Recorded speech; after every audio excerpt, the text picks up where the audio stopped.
Recipe එක දාන්න මුලින්ම chocolate milk, butter cake gram 250, vanilla ice cream ඕනේ. ඉස්සෙල්ලාම බටර් කේක් එක දෙකට වෙන් කරගන්නවා. ඊට පස්සේ පොඩි බොක්ස් එකකට දාලා මේ මැදට වැනිලා අයිස්ක්‍රීම් මේ විදිහට ගා ගන්න. වැනිලා අයිස්ක්‍රීම් එක ටිකක් අයිස් ගතිය ගියාට පස්සේ මේ විදිහට ගා ගන්න ලේසි. මම ටිකක් අයිස් ගතිය යනකම් තියලා තමයි මේ විදිහට ගා ගන්නේ.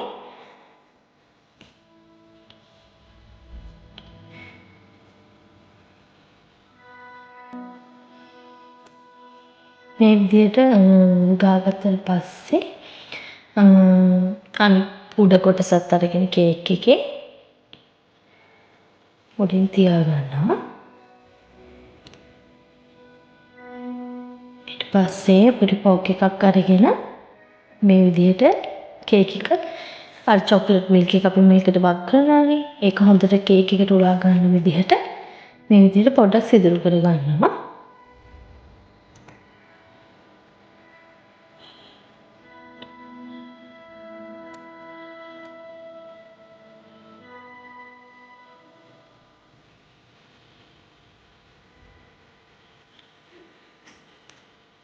මෙහෙම ටිකක් මම වැඩිපුර ටිකක් සිදුරු කරගත්තා.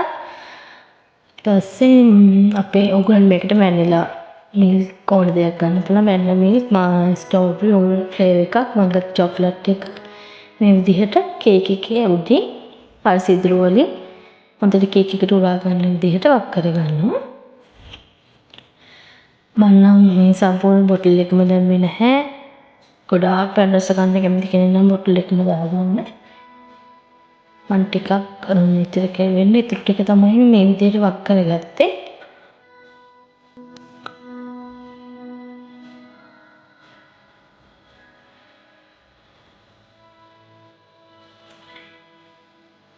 මේ විදිහට වක් කරගත්තට පස්සේ අපි නැවත අර මේ වැනිලා අයිස්ක්‍රීම් ටිකක් අරගෙන කේක් එකේ උඩ මේ විදිහට තවරනවා.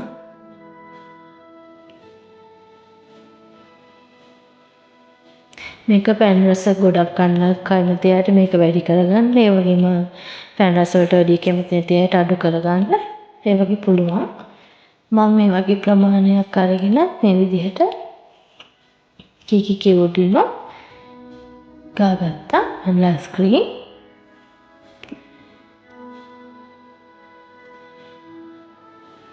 මේ විදිහට හදාගත්තු පේස්ට්‍රීස් එක පැය 8ක් වගේ කාලයක්වත් ෆ්‍රිජ් එකේ ශීතකරණයේ තියලා අපිට රස බලන්න පුළුවන්. ඔයාලත් හදලා බලන්න. හරිම රසයි. අපිව සබ්ස්ක්‍රයිබ් කරලා නැත්නම් අපිව සබ්ස්ක්‍රයිබ් කරගෙනම යන්න.